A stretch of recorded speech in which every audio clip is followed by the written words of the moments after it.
What is it? Hey, welcome everybody. Hold on. Wait a second.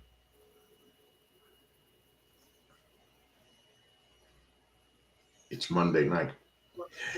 And this is In the Batter's Box. It is the NGSC Sports Baseball Show. I am your host, Ralph Garcia, joined by the guys, as always, the host of the Enhanced Sports Show, Saturday, 4 to 6 p.m.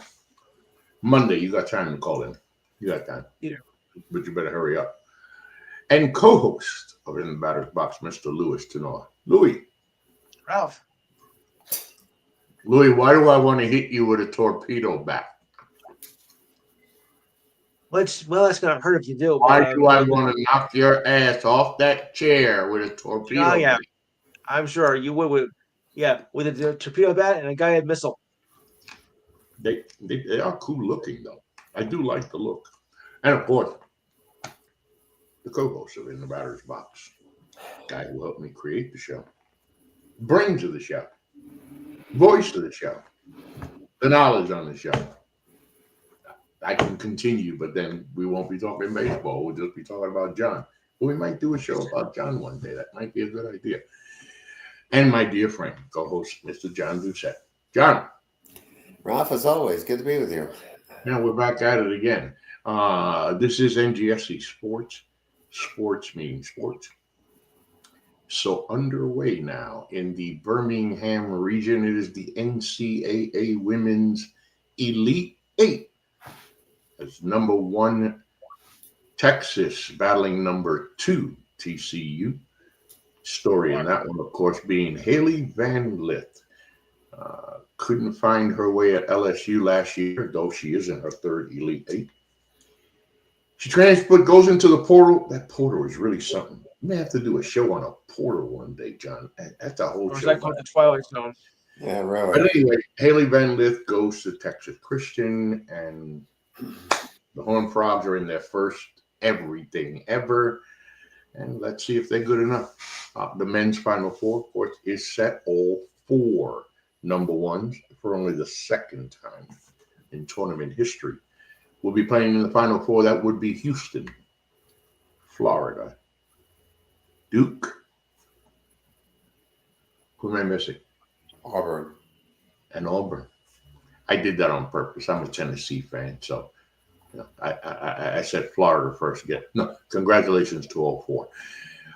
Anyway, this is the intro. I going through the intro. Please remember the website. It is ngscsports.com, where you catch all of your current content.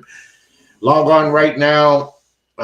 Is Sammy Sportface decided to make a comeback. I don't know where he's been, but you never know it's Sammy.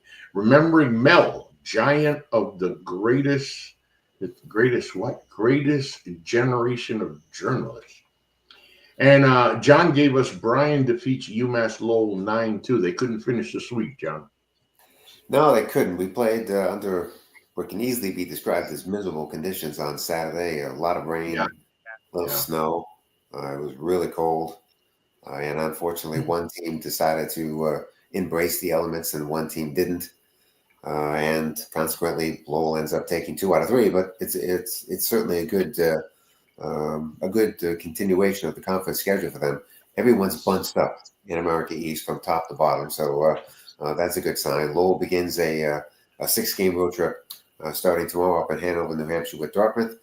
So we'll see what they look like when they come back. But right now, not bad. I mean, the coach isn't happy about being 5 games under 500, but they could be around the 500 mark maybe by the time they come back. Before we get underway, one more thing I should bring up, and it is something I know you both will agree. So, records are made to be broken. That's the saying. Now, there are many records. That's another show.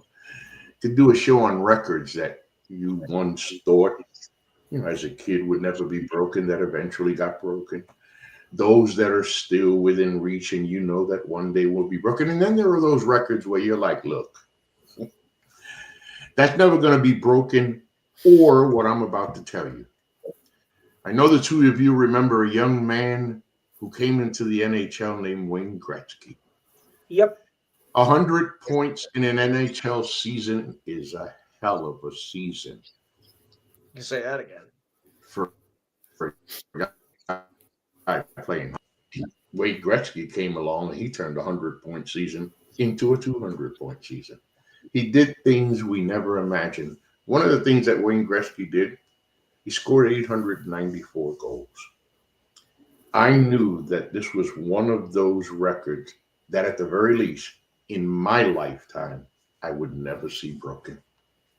Same here. Well, Alexander Ovechkin Ovi. stands within 5 of becoming the greatest goal scorer in NHL history. Hey, John, 895 goals. Jeez, Lord, that's hey, I got goosebumps. Staggering. Yeah, they'll be at the That's Garden huge. tonight, taking on the Bruins. That's And huge. But anyway, congratulations to Alexander. see how close he gets tomorrow night. And also, they'll have some reinforcements that show up tomorrow night as well. I know.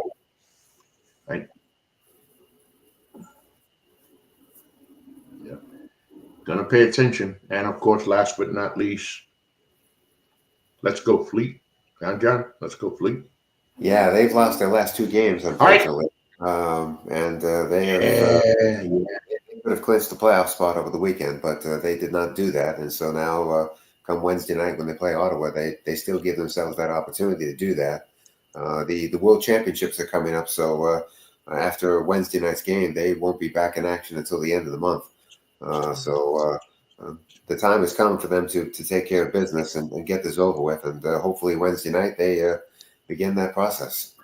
I remember at the beginning of the season, it didn't look like they would get to this point, at least the way things were looking at first. But all of a sudden, the Fleet started playing, and lo and behold, they're one of the better teams in the league. So we'll see how that goes. Opening week, Major League Baseball, we can talk all the sports we want, but the one that counts on here and the one that's underway is Major League Baseball. The 2025 season is underway.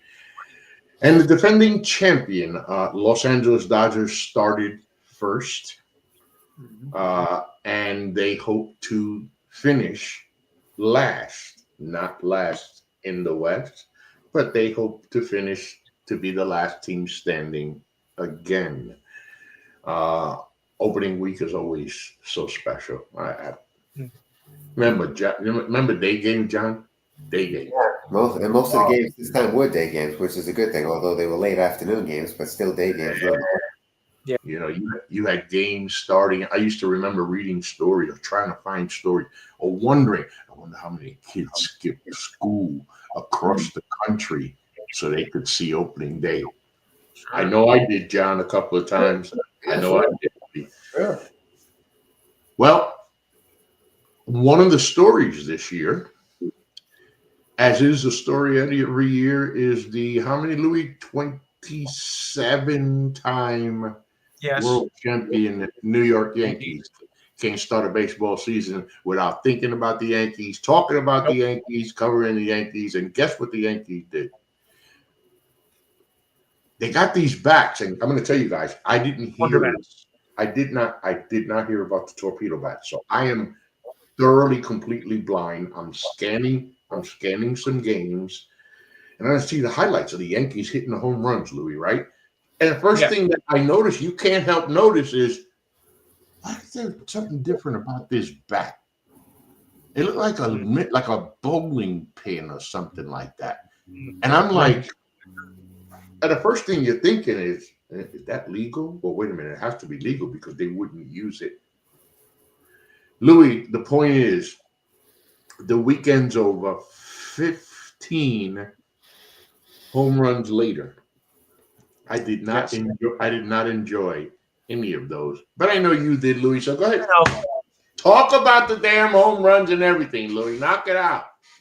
Yeah. It's kind of like, at college when they used the Wonder Bats, how they were scoring home runs all across campuses. It's kind of like a revision of that, pretty much. I wonder about how many more teams are going to try and use the so-called Wonder Bats, Torpedo Bats, what you want to call it, my copy of the Yankees, and it'll be a slugfest all over baseball. Or maybe the orders are already in, Louis. The orders are already going in. Yep. So it won't be long now. You'll see like 2018 or something like that. It's going to be a slugfest. And John, okay, yeah, we'll talk about the Yankees, the slugfest. Remember, folks, you don't know the 3 home runs from Aaron Judge did not come from one of these bats. I thought they were really cool looking, John. And of course, now the story over the course of the last couple of days has been what's with the bats? Are they illegal? What are they doing? It's become this big story, which I'm kind of enjoying, John. Well, they are, as you said, the shape of a bowling pin. They were created by an MIT grad student who did this. And what he's done is he's put more wood in the middle of the bat. And that's what's allowed the bat to create the kind of trajectory and power once you get it through the strike zone that's been able to be created. On Saturday, for instance, when Nestor Cortez pitched for Milwaukee against the Yankees, a former Yankee pitcher, the first 3 pitches that he threw ended up in the seats. Now, I was at the ballpark myself, and when I heard about that, I just figured Nestor Cortez was hurt, and that's why that happened. I didn't realize that there was something else potentially going on here. But these bats, based on the way that they've been created, with the small handle and the large amount of wood in the middle, has really created an opportunity for players to hit some pretty serious home runs. I mean, some of those balls that ended up being hit, especially the ones the opposite way, went a long way off the Yankee bats. And these bats are being given a whole lot of credit for what they were able to do. They scored 32 runs in the 3 games, the 15 home runs. And Joe Jackson Merrill had some interesting comments from Milwaukee about the bats and about what happened. He wasn't a big fan of those bats, but I suspect if he gets his hands on one, he may change his mind. I would think that pitchers across the landscape of Major League Baseball are not going to be happy about these bats either, based on what they saw and what they've heard took place at Yankee Stadium. And again, it's still March. Balls aren't supposed to be flying out of a ballpark in the Northeast the way they were over the weekend at Yankee Stadium, and I think that's potentially a concern here. Here's my thoughts here. You brought up something, okay? Like you said, other players that will start looking at this bat. One of the things about baseball, I think maybe golf might be another sport like that. What I'm getting at is, I would think that baseball players, are creatures of habit, meaning when it comes to the bat is what I'm speaking of. Players would get attached to a bat, a certain type of bat, a certain weight of bat, a certain feel of the bat. Obviously, as professional baseball players, you could use any bat. I'm just wondering, because obviously, John, by the way, you made me think of something. I said that I saw the highlights later. I did hear of the 3. I heard it. Oh, I saw it on the ticker. Whatever I was watching, I saw it on the ticker. It said something like first 3 pitches. Yankees hit first 3 pitches of the game for a home run. Wait a minute. The first 3 pitches, or was it the first three pitches went out? So now my question is, my question or my thought process is this. Obviously, there's going to be players in the league that's going to say, well, wait a minute. Oh, these guys hit 15 home runs. And out of the 15 home runs, so many were for, we're going to have to look at this. Let's go order some bats. Yeah. There are going to be players, and as professional baseball players, they can use any bat. But I'm just wondering about the guys that will use it. They won't be comfortable with it. How long I don't know. I'm just a lot of questions about this. A lot of questions about this bat. Well, let's face it. If you have the kind of production that the Yankees had over the weekend with those bats, I think anyone will become comfortable with something that's going to work. The one thing about baseball players, especially hitters, is they're always looking for better equipment. And if these bats are going to provide these guys with better equipment and better numbers, then they're going to certainly look into them, which means that Major League Baseball is going to have to become somewhat concerned about these games getting out of hand. And so I would think that they're going to look into these bats as well to make sure that they are constructed properly. And again, look, we all love home runs. That's true, but at the same time, we don't want to see scores that resemble, softball games. No, we don't. And I'm looking at these bats. I mean, okay, so more wood. So you're saying, I know what a bat is, but it's been a long time since I remember the construction of a bat.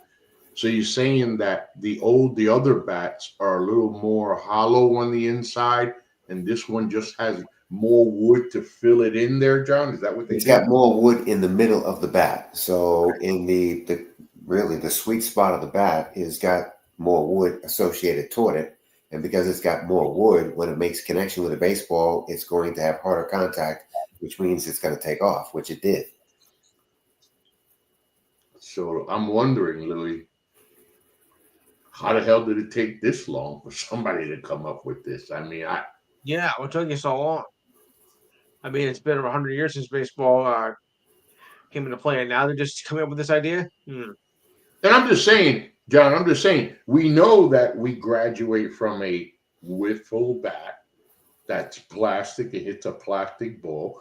You're not going to use a wiffle bat with a softball that you use an aluminum bat for, and then you don't use a soft ball when you are playing baseball. So you get where I'm going, right? So I was just thinking, since it's an easy graduation of power in the instrument that you're using. It just brings it's now in 2025 that somebody came up with the concept. Well, Yeah. I mean, the last thing you want to do in Major League Baseball, however, is to create something that looks and sounds and really reacts like an aluminum bat. That's really the last thing you want here, Right. with guys being bigger and stronger, as we all know, at the Major League level. And I think that's going to be one of the fears here, is that these bats are going to have the same type of reaction and the same type of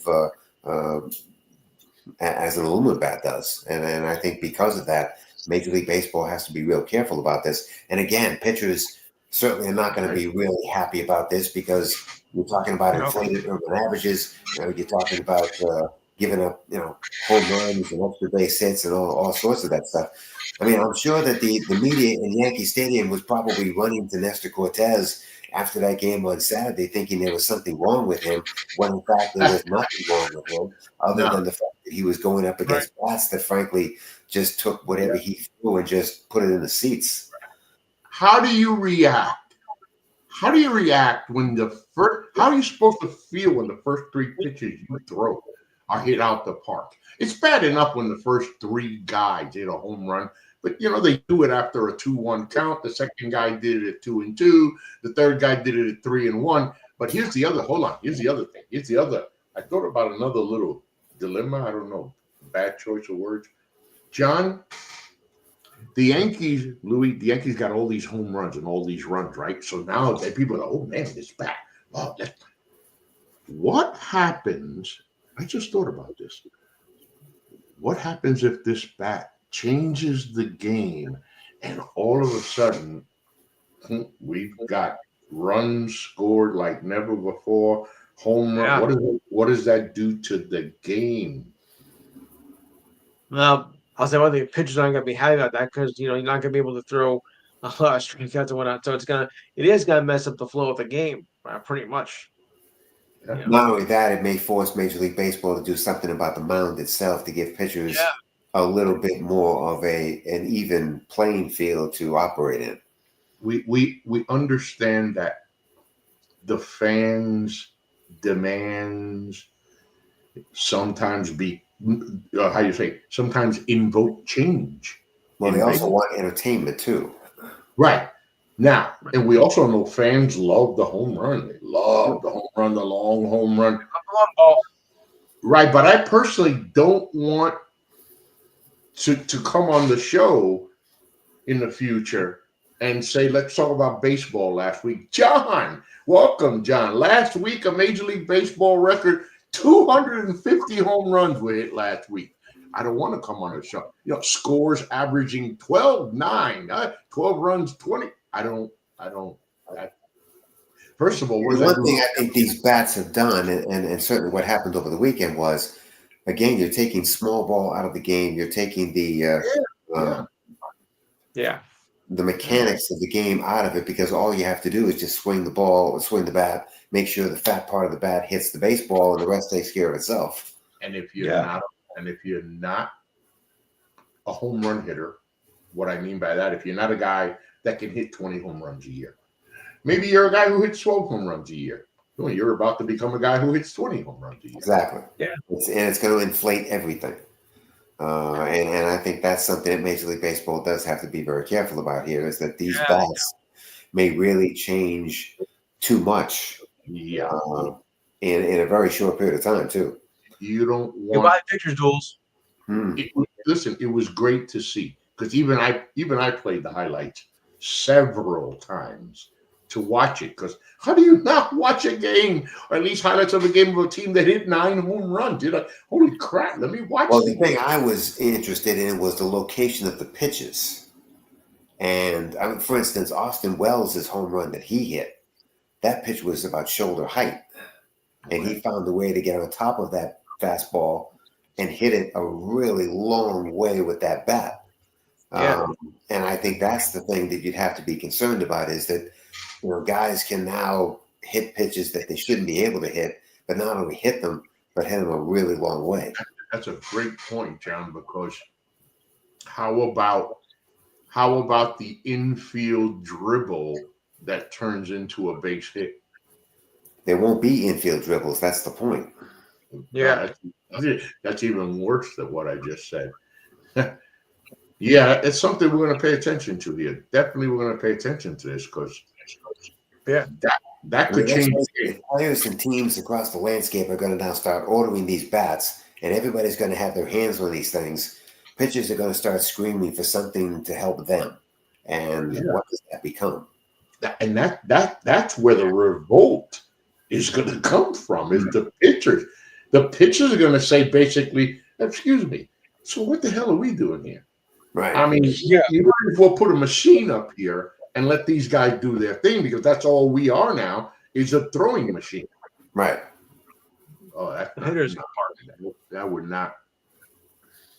Listen, I love to see a no-hitter. I love to see a perfect game. I love to see a pitcher. Give me a three-hitter. 97 pitches, 14 strikeout. Hey, that sounded like a good outing so far, right? Yeah, give me that anytime, right? Give me that. Give me a defensive gem anytime. But crap, I don't want a baseball league where the average ERA is 5.65 or something. It may even be higher than that. Who knows? Right. I was being generous. Or even higher.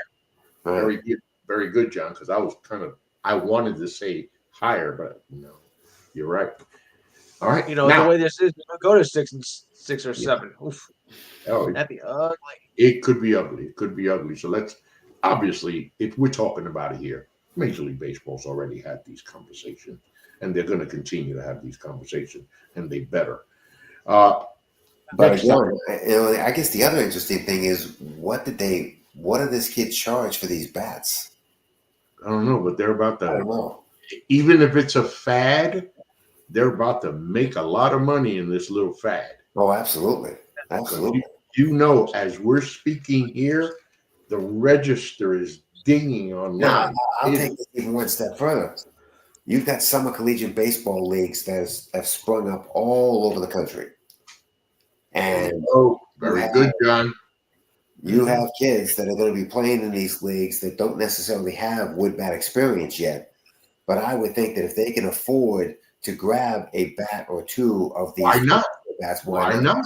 Why not? Take their numbers and put themselves in position to potentially be drafted by a major league team. Ability is available. Oh wow! This could be this would be a 2-hour show if this gets out of hand, because now you're getting really deep. Because you're right, and think about it. I'm going to take this with what you just said, John. Take it a step further. How about the kids out there, college, and we'll just go as far as college. How about the college kids out there who went to school to play baseball, but they know they're not going to be a baseball player, right? They're going to go to school, they're going to get their degree, they're going to enjoy that. But then you got those guys on the borderline, right, who might say, wait a minute, with this old bat, I might not make it to the league. But with this new bat, it might inflate my stats enough to make it there. Well, the good Yeah. news about college baseball is everyone uses an aluminum bat, so that's the good news. And I meant league. I'm sorry, I'm not college baseball, but in leagues, and you get where I'm going. Like Somebody- independent leagues. Now, if independent leagues can afford these bats, and again, I don't know what the price tag for these bats are, but if independent leagues can afford these bats, you may see some guys put up some numbers that all of a sudden get some attention. Yeah. Torpedo bat. I don't think that's. I don't think I'm going to find that here. Really don't think so. Coopersburg Sports. Juan Soto. I don't care about any of that. I just hope you would show me a friggin' okay. Anyway, next topic. The start of the baseball season stands for many things. One of the things the start of the baseball season is for, or we look forward to, is what are the stories? Who has the hot start? Who's hitting all the home runs? What pitcher at the end of the month is 4-0? You look for all that, right? But at the same time, remember, there is the other side of the coin. And there are players who, well, don't have such great starts. And a guy with my name, and no relation, who happens to hang out up where John is at, Rafael Devers, is having one of those starts. And John, damn, buddy, this one's bad. Yeah, it is. I mean, he's now going to be the full-time DH for the Red Sox based on Alex Bregman taking over at third base. And he's gotten off to a really rough start in the 5 games that the Red Sox have played. It didn't get any better today in Baltimore as they lost 8-5. Again, he's learning a new position here, which is the designated hitter, what to do between at bats, sitting on the bench, not being a part of the defensive aspect of the game anymore. And so it's an adjustment period that he's going through that at the moment he's having a lot of problems with. I think eventually he figures it out. It's just going to take a while. But in the meantime, with him hitting second in the order, the Red Sox are probably going to have to maybe drop him down a little bit to give him a chance to figure this out, or get him some help so that he understands what to do between the bats on the bench to really get himself back in the groove. I mean, he's a good hitter. We all know he's a good hitter, and eventually things to some extent even out. But certainly this is not the start that the Red Sox were hoping for with him taking over a brand new position. And Louis, the thing for me is, you make the adjustments. You have to make some adjustments, learn another system. But Louis is a baseball player, and players are going to go through their funk. But he's a baseball player. He knows how to hit the baseball. Just apparently, right now, he's just having a hard time doing it. Yeah, it's going to get harder. It's pretty bad. But as you said, John, it happens. It happens every year, and it happens many times during the year. It's not all covered. Believe me, there are players on every team, and sometimes several, who go through a funk so long. But that's part of baseball. What do they say? I think the other good story of the weekend would happen to be the White Sox, who were miserable for the entire season a year ago, but they've gotten off to at least a better start so far, and might actually be at least a semi-decent team by the time it's all said and done. You can't do much worse than last year. No, they can't. That's true. Well, then that brings me to an added. Oh, wait a minute. Where'd that guy go? Let me edit this right here. Put this over here. And drag her over here and say, then we will talk about the standings after the first weekend. Of course, you can't hit 15 home runs, 9 home runs in one game, and then turn around and lose a game in that series. It would almost be like, what was the purpose of all the firepower? So yes, The Yankees do open up the weekend at 3-0. Who do we got here? Rangers 3-1 to open up the season. John, what are the Miami Marlins doing in first place right now? Well, they've won a couple of walk-off games. Yeah. In that series this weekend. Yeah. Yeah. Won a couple of walk-off games, which again, for a young baseball team that you don't have much, maybe much confidence in, that's not a bad way to get started. And at the end of last season, John, if you look at the Atlanta Braves and tell the Atlanta Braves, hey, you had a good season, and we expect you to have an even greater season next year. But we want to inform you ahead of time that you will open the season 0-4. No. It gets worse for the Atlanta Braves because they just lost Profar today to an 80-game suspension for PED use. And so it gets worse for the Atlanta Braves. It doesn't get better because that's another roster spot that they're going to have to figure out what to do with. But it's unfortunate for the Atlanta Braves that things have really kind of disintegrated the way they have. Yeah. I mean, again, it's early, but you put it very well, John. It's gone that bad in 4 games for the Braves. Well, you're not going to get Profar back until after the All-Star break. At least, right. And speaking of 0-4 starts, I bet you the Milwaukee Brewers didn't plan on starting 0-4 either. Well, again, they got caught in New York with the bats, and unfortunately, that pitching staff couldn't handle what they were dealing with, and they got off to that rough 0-4 start. But I do think the Milwaukee Brewers are a better team than that. That's a better pitching staff than that. And again, I think that once Major League Baseball dives into the bat situation, we may see some different things going on. Louis. Yeah. Are you sitting down, buddy? Yes. I got a shocker for you. Uh-huh. I was waiting to bring this one to you. John's not ready for this. None of you are ready.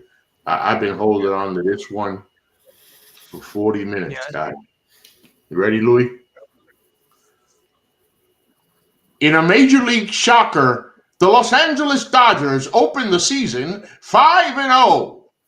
No, really? What a shock. I think they win. They use the Wonder Bats too. I do. I think they win 120 games and they break the Major League record for most wins in a season. You know, it's very possible. There have been rumors saying 117.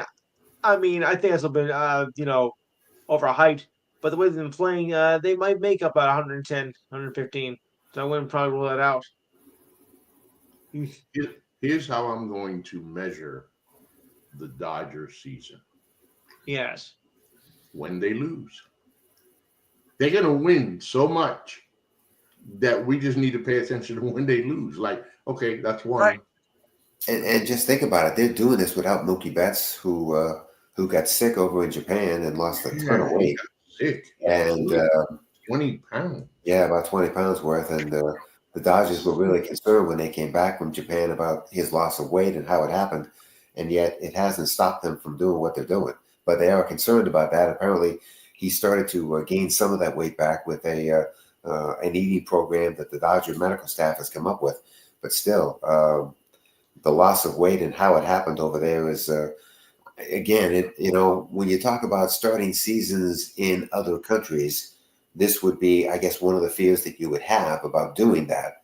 And so it'd be interesting to see how Major League Baseball continues to make those plans. What was it? Was it the flu or was it something else that got him sick? They don't really know what it was. I mean, they don't know if he ate something that was really bad that unfortunately he lost a ton of weight on. But there's no question that when they arrived back in California after that trip, that he didn't look good. I'm on a weight loss journey myself, and I thought about it for a second. I'd like to try what he had, and then when I started finding out how sick he was, never mind. Oh, thank you. Yeah, I'll keep going my route. Yeah, but anyway, it's tough. Now, 5-0. So I'm just gonna count them, and figure they'll be, I don't know, 28-2, 46-4, I'm 59. Do they have 70 wins by the time we get to the All-Star game?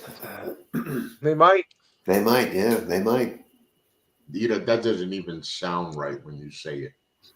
No, I know, but again, you look at that lineup, you look at that staff, you look at that bench, and you say, how are they going to lose? 70 wins. Did you imagine us 2-3 years ago?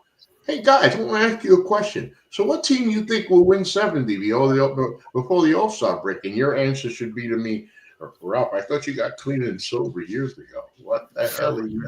What are you taking? 70 wins? That's ridiculous. And we're looking at a team that if they win 70 by the All-Star break, it's not like we're going to be here saying, oh, we're shocked. No, we wouldn't be. No. I wouldn't be. No. Louis, who is the only team that could beat the Dodgers? In this case, the Dodgers themselves. Yeah, I agree. I think they are the only team that can beat themselves. And the rest of Major League Baseball better hope and pray that the Dodgers beat themselves, because that's about the only way you're going to stop this team from repeating. Just imagine the Dodgers with these torpedo bats. Oh no, I can't. I thought about it for a second, John. I can't. That's you couldn't put a bat like that in Shohei Ohtani's hand. Oh my God! Let him get comfortable with it. Oh, what a season he had! 88 home runs, 247 RBIs, 300 runs scored, and on top of that, he won 18 games.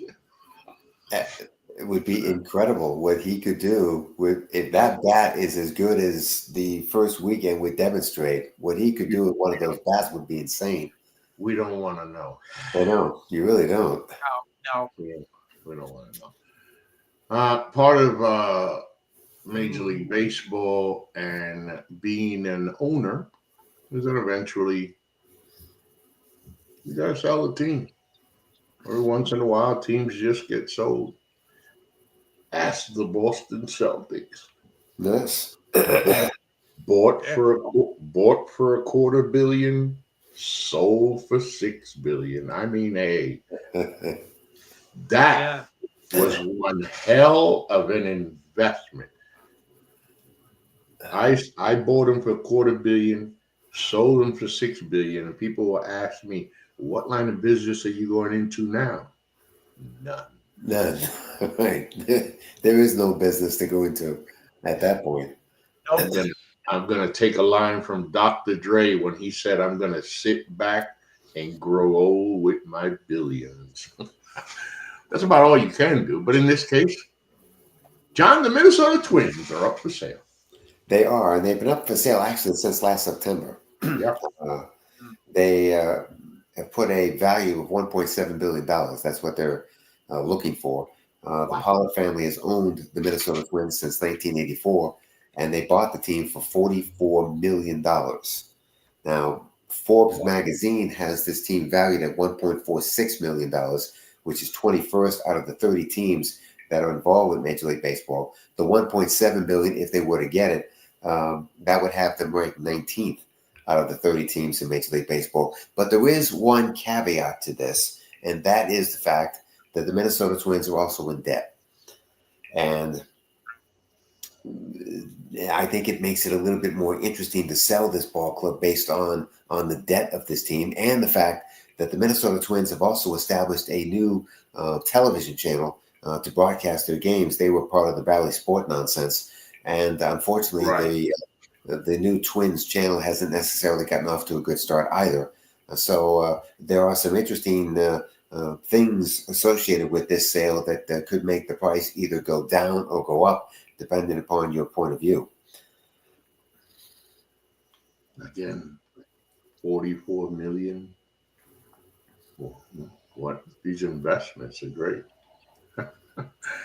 Can't beat that, right? I mean, look, we'll see what happens. The Pollard family won 2 world championships during the time that they've owned right, this ball. and I was going to say that. Yes. It is a family that brought the city to World Series, and mind you, and the new ballpark too. 2 World Series and ballpark. They did both. 2 damn good World Series. Two damn good World Series, okay? And you remember names like Jack Barnes. How can anyone not think of Jack? Not Jack. Yeah, not Jack. Did I say? Yeah, no, not Morris. Who am I thinking about? Twins. Jack Morris, Kirby Oh Puckett, my those God. guys, Ken Herbeck, all those guys. Kirby Puckett. I was thinking of Detroit. Kirby Puckett. The game 7. The walk was it Kirby who hit the walk off? Kirby hit a walk off. Kirby Puckett. No, Dan Gladden got the big hit that would win thinking, that. you know who I'm thinking of? Yeah. That's why these guys. You mean the 91 final? Right, the 91, yeah. That's why these guys are. That's why these are the smart guys. Look how confused I am. I went all the way to Detroit, and then all I went to Toronto, thinking of Joe Carter rounding the base. Let these guys talk about the history of freaking baseball. Now shut the hell up. How about that, folks? Okay, so before we end things, can't end things without talking about college baseball this week. And John, this past week was one hell of a past week in baseball. So 7 weeks are in the books. Yeah, you're at the halfway point now. If you're a college baseball team, you're at the halfway point now. Mm-hmm. And believe it or not, we had some upsets. We had some upsets and in baseball. I think there are 3 teams in the top 25 that you need to pay attention to that are really interesting. 2 of them are from the Sun Belt Conference, which is Coastal Carolina and Troy. But the one to me that's really the interesting one of all of them happens to be Oregon State. And the reason why is because Oregon State is playing a Division I independent schedule. They're the only team in Division I college baseball that's playing independent ball, and they're in the top 10 in the country, and their RPI ranking going into this week, I believe, was at 17. Now, I would have to think that when Oregon State put this schedule together, the difficult part of it was finding weekend series to play because everyone's now playing conference baseball. And so to be able to find teams that would be willing to go out of conference to play them must have been a bit of a challenge for them, but apparently they were able to do it. But this is a very interesting story of an independent team that is 19-4. They're ranked in the top 25. They're ranked in the top 25 in the RPI. They're certainly going to give themselves a chance to play in the NCAA tournament. And remember, that week that everybody plays conference tournament baseball, they're going to have to, and I haven't looked at their schedule. I don't know what they're doing for that week, but they're going to have to find something to do during that week to get themselves ready for the NCAA tournament when it gets announced on Memorial Day Monday. So there are challenges that this team has not only accepted, but apparently they've excelled at to this point as we have the halfway point of the season. But still, the way that they're doing this is not the norm. No. How about those Texas Longhorns, John? First season in the SEC, they move up 2 spots. They find themselves in the top 10 here. Actually, they are number 5 now. They're in the top 5 in baseball. Texas is having a good year, first year in the SEC. Well, let's face it, the SEC, if you look at the top 10, I mean, you got Texas, you got Tennessee, you've got Georgia's in there too. I mean, the SEC, once again, is certainly filling the landscape when it comes to the top 10 in college baseball and really the top 20 in college baseball. And several of those teams will get regional host opportunities when we start talking about the back end of this season.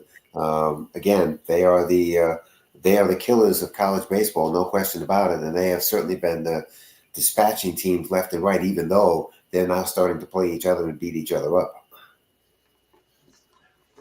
Another SEC team, Alabama, moves up 4 spots, get themselves in the top 10 with a nice week. They got a 4-3 win against North Alabama, and then they hosted number 9 Ole Miss. No, number 9. They weren't number 9 at the time. Alabama. Let's see here. Who is this? Alabama. Yeah, they had a couple of good road wins here. Ole Miss is another team. They've moved up 6 spots into the top 10. previous ranking of number 15.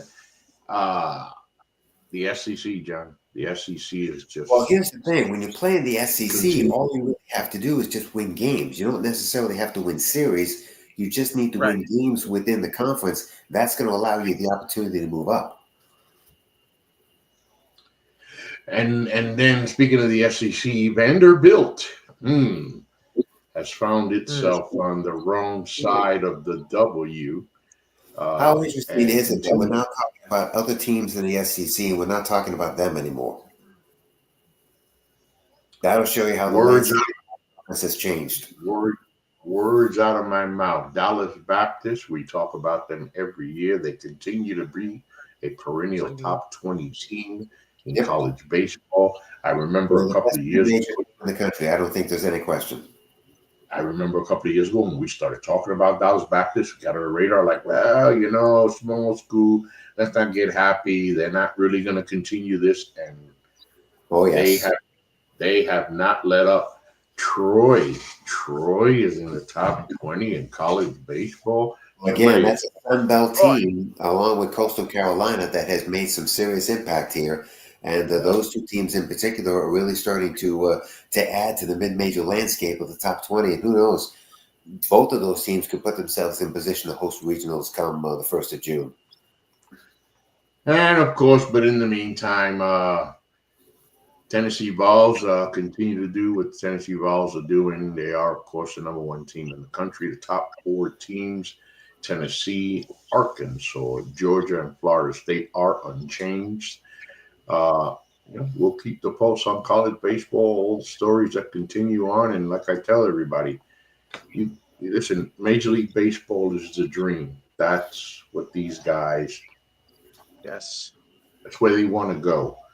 But before they get there, John, you say something a lot. John says this in his articles a lot, and I love it every time I hear it. John will talk about America East baseball, right? And we're not talking about the ACC, the SEC. We're talking about America East, just a little America East. But I love the way, John, you put it in there every now and then, especially at the beginning of the season. You always remind folks, hey, listen, this is good baseball. Come on out and check it out. Enjoy it. It's everywhere. That's the thing about college baseball. Remember, these guys, the money for them comes later.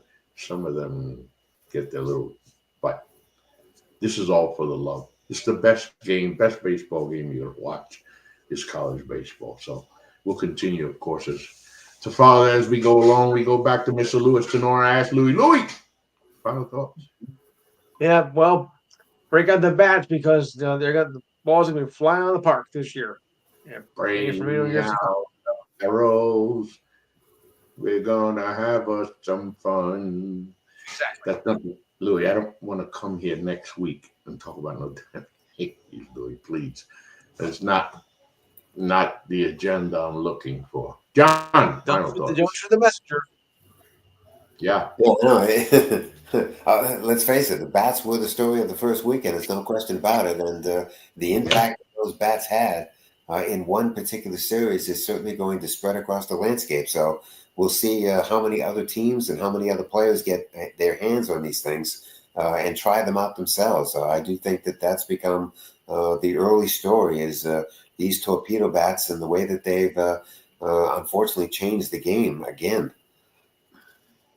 And I'm going to stay with the bats. I don't even know what my final thought was going to be because I forgot it.